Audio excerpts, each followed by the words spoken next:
today, in her first major speech as Chancellor of the Exchequer, Rachel Reeves is going to announce this afternoon that the government has inherited a black hole in the public finances of around £20 billion, and that's just for this year.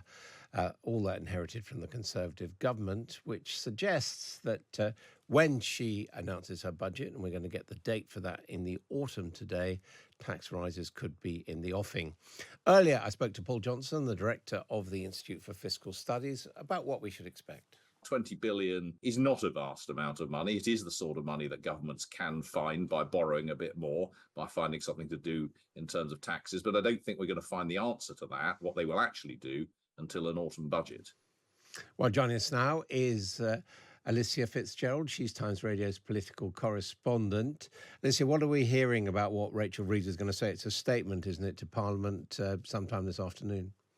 It is, yes. She's expected to stand up in the Commons and deliver quite a damning statement, effectively accusing the Conservative government of covering up what she says is a shortfall of about £20 billion in departmental budgets, and then running away and leaving it to the Labour Party to fix. And because of this, she's expected to announce some really big cuts in public spending as well, including some cancellation of road and rail projects, including potentially that road tunnel under Stonehenge and some of Boris Johnson's new hospital programme as well. So two quite big and notable things. Off the back of that, she's also expected to potentially announce the date of the autumn statement after commissioning a review from the Office of Budget Responsibility. But the key point in this speech is very much that she and the Labour government have inherited something way worse than they expected. They knew it was bad, but it is way worse than they ever thought. And she is saying that the Conservatives effectively covered that up. So they're blaming the Conservatives. One can understand that politically. But what's the point of what they're saying? What are they preparing the country for? Well, she keeps ruling out any sort of tax rises, so including the main rate of income tax, VAT, and national insurance. But she's effectively saying that, yes, we want to be radical, we want to make a change, but it can't be as bold or as large as we actually want it to be because of what we're inheriting. So she's doing a bit of damage control here and saying that as much as they want to really complete their 5 missions and really make a change to the public finances, there is only so far they can go without what they keep saying now is fixing the foundations. That's a bit of a new buzzword that Labour keep throwing around, and one that I expect we'll hear a lot of. It's about repairing the base layer, if you like, before doing anything radical and bold on top of that. Clearly, the Conservatives are saying that what they're saying is untrue, and that, you know, you can't really cover up public finances because of the nature of them being quite public. So the Conservatives are saying that Labour are just trying to play the blame game. And there's been speculation so far, and as you say, we're getting the statement this afternoon. I think journalists are being locked in to read the documents, and then there's going to be a news conference this evening. But there has been discussion over the weekend. So what don't we know about what she's going to say? And also, have we had any clarifications yet based on all that pre-discussion? Well, we definitely are expecting to hear the cancellation of some road and rail projects, which will be a bit of bad news for Labour, because one of their key pledges is to try and up our transport infrastructure and to modernise that. That all plays into their growth mission that we'll be talking about a little bit later.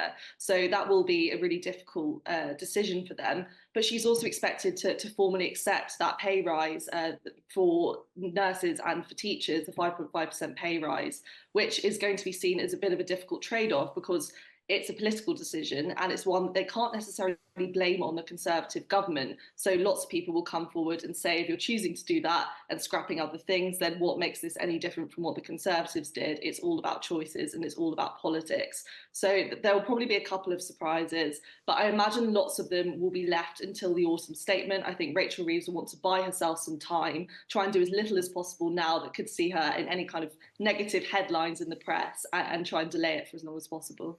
Well, also joining us now is the Labour peer Stuart Wood, Lord Wood of Anfield. He is a former advisor to Gordon Brown in the last Labour government at the Treasury and also in Number 10. Lord Wood, good morning. Good morning, Adam. Hi. We're hearing charges from some commentators that Labour's been dishonest, really, that this isn't a big surprise. They knew perfectly well what the state of the economy was going to be like. And the only reason why they didn't stress it was because they wanted to skirt around the issue of tax rises. What's your answer? Well, I think it's important to clarify what is knowable before an election if you're the opposition, what isn't. Because to some extent, that criticism has force in the sense that we knew what the OBR, the Office of Budget Responsibility, forecast for tax revenues was. We knew roughly the growth projections that government works on, and we know the total amount of money the government's going to spend. So you put all that together and you have some sense of the gap. But what you don't know until you get inside is things like projects that have already been greenlit, which have cost overruns and delays, things that have got more expensive over time, whether it's long-term capital projects or even day-to-day things. For another example of something that goes up unexpectedly is the number of pupils expected to go into schools turns out to be different to what we thought, and that affects funding for education starting September of next academic year. So the question of whether policy commitments are all funded properly, and indeed whether all the things the Conservatives in government said they wanted to do, whether they have the money for it internally, that's something you don't know until you get in. So yes, it's right to say that Labour knew there was a problem with the public finances, and even the Conservative defence over the weekend has been there was a problem which was known about before. But what you don't know is the funding gap, whether the money you've got in government is enough, given all the challenges and changing costs of things that happen. And the government before the election, the Conservative government, of course, cut national insurance, which is roughly 20 billion right there, right on the eve of an election. So it's not a surprise that there are these holes that are emerging, and it's not a surprise that there are more holes in the details than were known before the election. Some of the things that apparently are being lined up for cuts are infrastructure projects, road projects, maybe finishing off what remains of HS2. Why are they being cut? Because I thought that even within Rachel Reeves' corset of fiscal rules, it was okay to borrow to pay for capital projects, and infrastructure which might stimulate growth.